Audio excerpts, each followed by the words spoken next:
All right, well, hello everybody and welcome down into the basement garden where, as the title suggests, this week I am kind of a little bit caught with my plants down. We're in the middle of rearranging things. The world situation being what it is, we've come to the realization that Fuzzy's visit's going to be a little bit more long-term than just a quick visit. So he needs a space of his own. We're cleaning out all the plants and aphids and such from the den so that he can have that space. And that also helps because it kind of means that, well, like I said I was going to do, we're going to remove all the plant life from that room and give them, well, we're going to starve them for a good long time so that they just cannot reproduce, and hopefully in the long run we'll pull those carpets out and such. Like I have said before, we're going to continue down here in the dungeon with the same basic plan. I'm going to put up a new chalkboard, we're going to have some fun, and yeah, things will carry on. Unfortunately, the aphids did kick me right in the plants as far as my pepper season goes this year. I'm going to try one last go with the black arrow garden. I think I've got enough sponges to fill up most of those spots, so we'll see. Hopefully I can get something going, but I'm not exactly holding my breath. Today, however, I'll show you kind of where the state of things is at down here as I'm trying to basically figure out the best places for the lights, try and remember what's grown well where, and yeah, just kind of pull back on those memories of the last few years of trying to garden here in the basement. So let's take a look at the chaos, and hopefully next week it'll be a little more organized. All right. So we're over here on this weird little table that is kind of built into the side wall. I was going to do something with it ages ago, never really got around to it. But you can see I brought the larger plants down. They are still very much covered in aphids. But, you know, the upside of this situation is it is now much easier to bring them over and shake them off over the fish tank, which I'm sure the goldfish will thoroughly enjoy. Right now I've got the Sensi, I think that's the 36 watt light, kind of shining down on here. It's not doing it well enough, but I've still got two shop lights that I can throw into the mix, and I've got a Sensi 15 watt light that I can throw into the mix.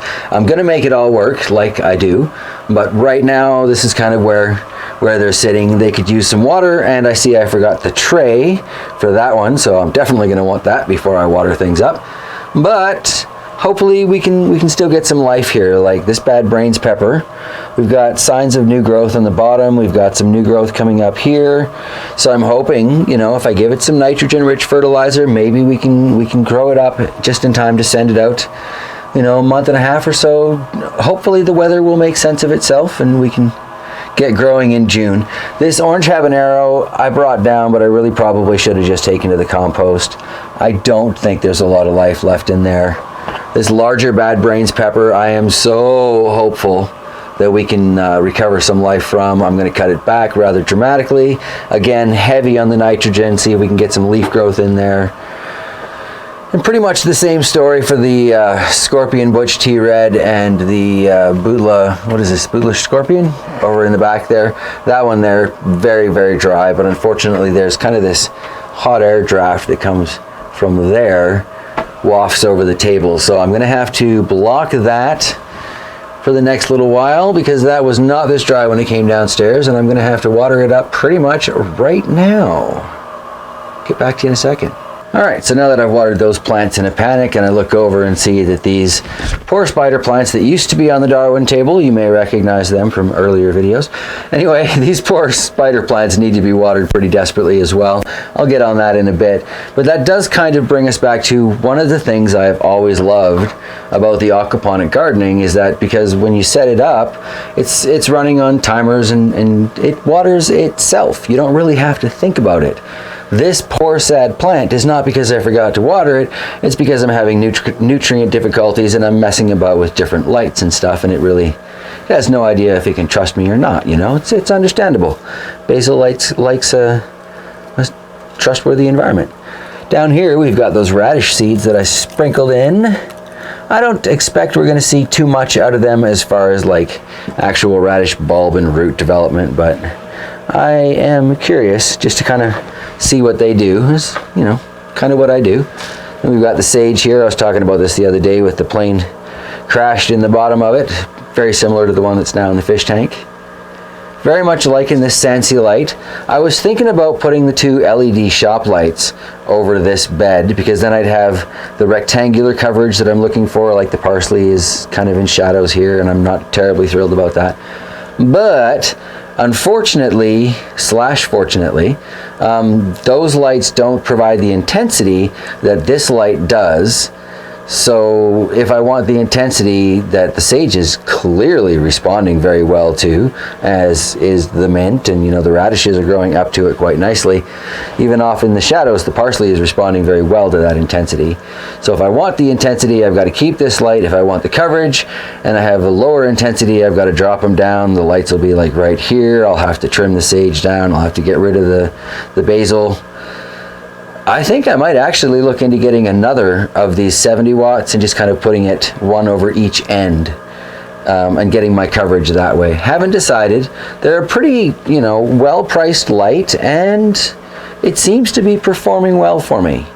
So I'm not totally against the idea, especially considering I've had fresh herbs all winter long, right? Good for us, good for the chickens. Everybody wins. And yeah, we'll find out how these do as things go on. The oregano, looking pretty sad. I still maintain the best oregano has ever done for me was in that no power aquaponics setup. I think it likes the torture and the abuse. Over here we've got the thyme. I took those 2 bits of driftwood so that it could feel like it was maybe up on something, a beach or whatnot, and maybe it would grow a little better. We can sort of see the green of growth in there, but I wouldn't say that it's just ripping and impressive and really productive or anything. So obviously a lot more still needs to go on there, but all in all, the garden is looking really nice. I did put one of the LED lights down under the garden bed.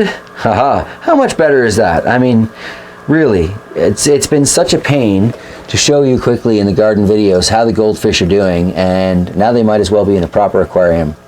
That thing is fantastic, and it's hooked fairly close to the top of the garden, so I'm not worried about splashback or anything.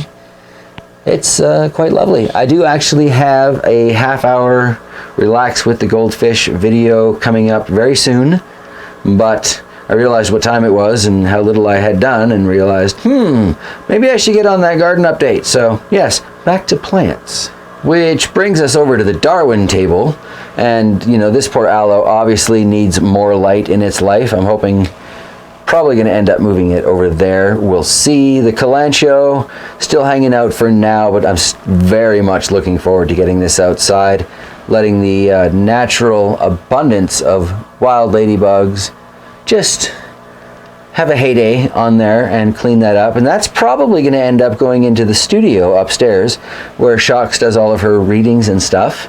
Well, okay, some of her readings, but it's really become quite a lovely houseplant corner up there. We've got a couple Kalanchoes and, a few different things going on up there. Down here on the Darwin table, though, we have a few more long-suffering spider plants, and then all of the transplants that have survived out of the AeroGarden so far. It's a tragically small collection of plants, but it's better than nothing. And as I said, I'm going to try one last push with the black AeroGarden, which is currently just kind of hanging out there.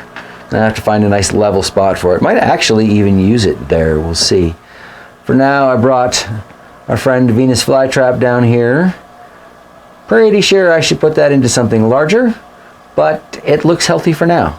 What doesn't look healthy is these 2 pepper plants here. A lot of nasty looking leaves. I don't know, I can't really tell if those are turning into pepper pods or not. Not sure how much longer I'm going to give this. Going to give it another round of proper nutrients, water it up. If it seems like it's coming back, then great.